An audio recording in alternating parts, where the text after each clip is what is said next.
બ્રહ્માજીએ તપ કર્યું, તપમાં માં ભવાનીનું સ્મરણ કર્યું, માને કહ્યું કે માં આપ પધારો. અને ત્યારે માં ભવાનીએ જ કહ્યું હતું કે તમે દક્ષને કહો કે તેઓ તપ કરે, માં વારુણીને કહો કે તેઓ તપ કરે.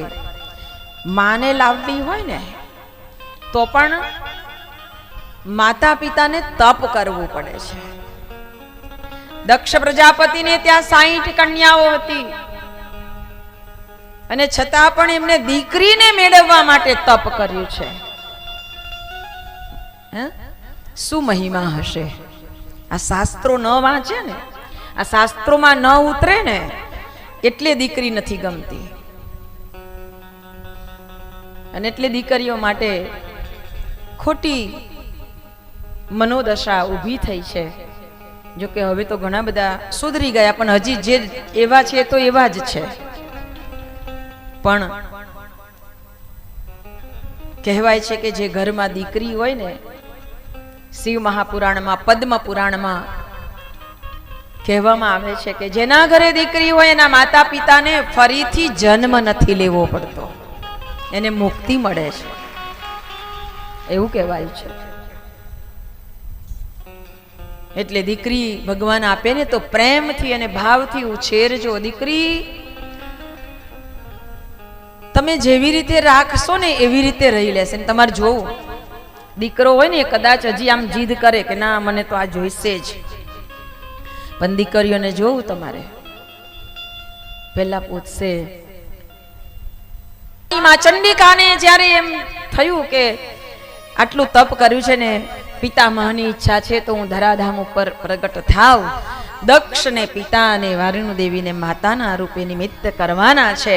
પણ તમે જુઓ, એમને તપ કરવું પડ્યું છે. દીકરીઓ માટે તપ કરાય છે. તપ કરો. પણ હું તો એમ કહું કે પરમ પૂજ્ય ગુરુદેવે કહ્યું છે કે આવનારો સમય બહુ અદ્ભુત છે. अब फिर से सतयुग आएगा, अब फिर से सतयुग आएगा, यह बोल रहा है महाकाल. સતયુગની વાપસી થવા જઈ રહી છે. તો એના માટે દીકરો હોય કે દીકરી હોય, પણ એની અંદર એક શુભ અને પવિત્ર સંસ્કારો જાગૃત થાય એ માટે કુસમન સંસ્કારની પરંપરા પરમ પૂજ્ય ગુરુદેવ બતાવ્યું કે માનવ માત્રની અંદર દૈવી ભાવનાઓ જાગે. માનવ માત્રની અંદર દીકરો હોય કે દીકરી હોય, બંનેની સમજદારી જોઈશે. એકની સમજદારી કામ નહીં કરે. અને તેથી દીકરી માટે પણ સાધના કરવાની હોય, દીકરા માટે પણ સાધના કરવાની હોય. આ રીતે જ્યારે બાળકો પેદા થાય ત્યારે એ બાળકોની અંદર દૈવીય ગુણોનો પ્રભાવ વધારે હશે. અને બહુ જરૂરી છે. એ સમય સચવાઈ જાય ને એ બહુ જરૂરી છે. માં અંબિકા, માં ભગવતી વારુણી દેવીથી પ્રગટ થયા. આનંદ આનંદ છવાયો છે. દક્ષે ખૂબ સરસ બધાને વહેંચણી કરી છે, બધાને લાણી કરી છે. માનું પ્રાગટ્ય થયું અને માં થોડા જ સમયમાં એટલે કે બાલ્ય અવસ્થાથી તપની અંદર લીન બન્યા છે. માં જગદંબાએ તપ કર્યું છે. શેના માટે? શિવને પ્રાપ્ત કરવા માટે. કારણ કે આ તો શિવની શક્તિ હતી. જેની શક્તિ હોય એ એને પામવા માટે તપ કરે. આ આત્મા પરમાત્માનો અંશ છે, એટલે એને પામવા માટે આ તપ કરાય છે.